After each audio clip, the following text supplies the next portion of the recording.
Hello, in front of me I've got Samsung smartphone. In this video I'll show you how to use voice to text.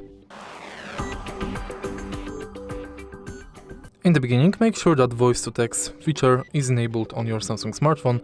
To do it, go to settings and go to general management.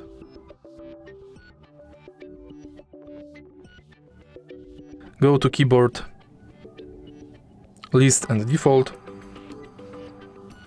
keyboard. Select Samsung keyboard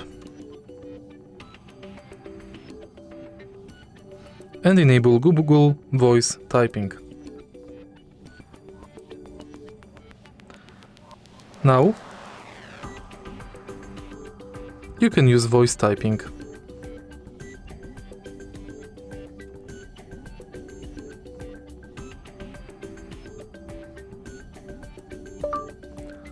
HardReset.Info.